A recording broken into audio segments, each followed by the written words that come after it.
ایھا الذین آمنوا لا ترفعوا اصواتکم فوق صوت النبی۔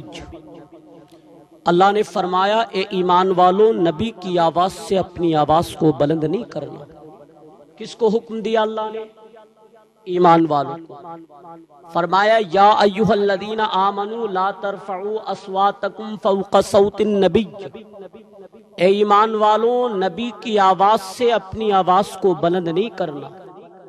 یہ میرے حضور کی چوکھٹ کا ادب ہے کہ تمہارا لہجہ، تمہاری آواز میرے رسول کریم کی آواز سے بلند نہیں ہونی چاہیے۔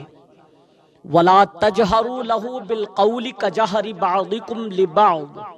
اللہ نے فرمایا اور جس طرح سے آپس میں ایک دوسرے سے چلا کر کے بات کرتے ہو، اور جس طرح سے آپس میں ایک دوسرے سے بحث و مباحثہ کرتے ہو، اور جس طرح سے آپس میں ایک دوسرے سے بد کلامی کے ساتھ، بد اخلاقی کے ساتھ، بد کرداری کے ساتھ، بدتمیزی کے ساتھ بات کرتے ہو، میرے رسول کریم کی بارگاہ میں نہ کرنا۔ اور اگر تم نے ایسا کیا تو پھر کیا ہوگا؟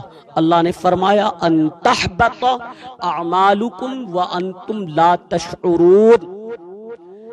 اللہ نے فرمایا اور تمہارے عمل تم سے ضبط کر لیے جائیں گے، تمہارے عمل تم سے چھین لیے جائیں گے، اور تم کو اس کی خبر تک نہیں ہوگی۔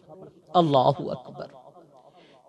میرے معزز ساتھیوں اور دوستوں، ہم نے نماز مغرب ادا کی، ہم نے روزے بھی رکھے، نمازیں بھی ادا کی، والدین کی ہم نے فرما برداری بھی کی، ان کی اطاعت گزاری بھی کی، ان کی خدمتیں بھی کی ہیں، ہم نے زکوٰۃ بھی دی ہے۔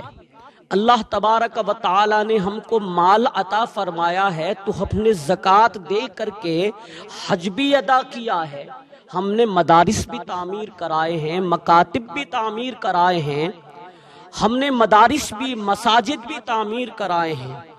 یہ تمام عمل ہمارے ایسے ہیں۔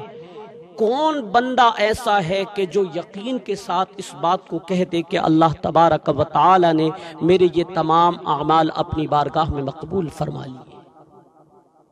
کوئی کہہ سکتا ہے؟ نہیں کہہ سکتا۔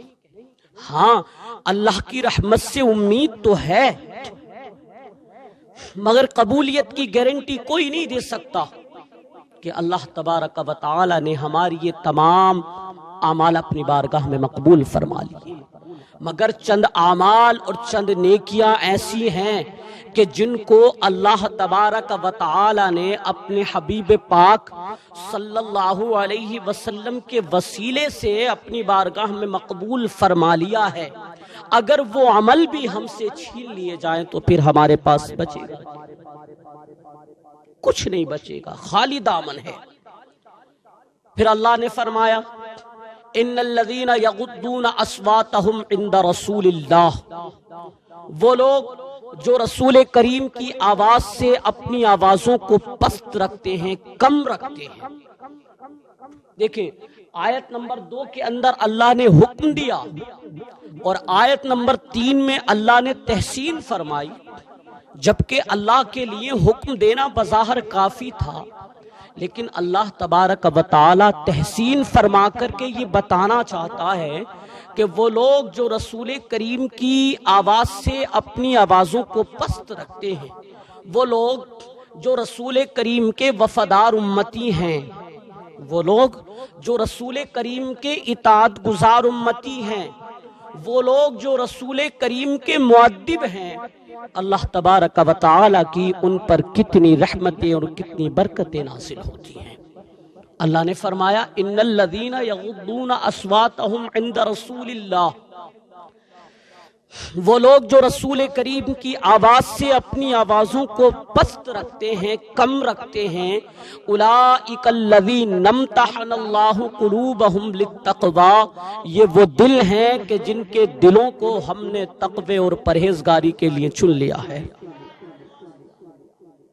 یاد رکھیے گا کہ جن کو ادب کا قرینہ نہیں آیا، ان کو جینا نہیں آیا۔ وہ سجدے چاہے جتنے ہی طویل کیوں نہ کر لیں، ان کے ماتھوں پر چاہے جتنا بڑا محراب کا نشان ہی کیوں نہ ہو، وہ متقی اور پرہیزگار نہیں کہلا سکتے جب تک رسول کریم صلی اللہ علیہ وسلم کا ادب ان کے سینوں میں نہیں ہوگا۔ اور جن کے سینوں میں مصطفیٰ کا ادب ہے، اللہ تبارک و تعالی ان کے لیے فرما رہا ہے اولئک الذین امتحن اللہ قلوبہم للتقوی، یہ وہ دل ہیں کہ جن کے دلوں کو ہم نے تقوی اور پرہیزگاری کے لیے چن لیا ہے۔ اللہ نے بڑی تحسین فرما دی، اللہ نے بڑی تعریفات بیان فرما دی، بات کو مکمل ہو جانا چاہیے تھا، لیکن اللہ تبارک و تعالی فرماتا ہے نہیں، لہم مغفرۃ، اور ان کے لیے مغفرت بھی ہے، ان کے لیے بخشش بھی ہے، ان کے لیے نجات بھی ہے۔ بات کو مکمل ہو جانا چاہیے تھا، لیکن میرا رب فرماتا ہے نہیں، لہم مغفرۃ و اجر عظیم، اور ان کے لیے بہت بڑا اجر بھی ہے۔ اب جس اجر کو میرا رب بھی بڑا کہہ رہا ہو، وہ کتنا بڑا اجر ہوگا۔ اور یہ اللہ تبارک و تعالی کس کو عطا فرمائے گا؟ جو رسول کریم صلی اللہ علیہ وسلم کے وفادار امتی ہیں۔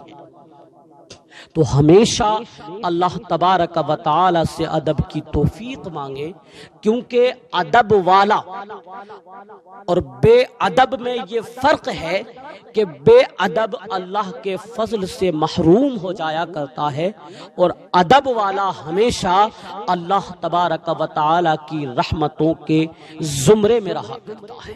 تو اللہ تبارک و تعالی ہم سب کو عمل خیر کی توفیق عطا فرمائے، اور اللہ رب العزت ہم سب کو مصطفیٰ کی پیاری پیاری سنتوں پر عمل کی توفیق عطا فرمائے۔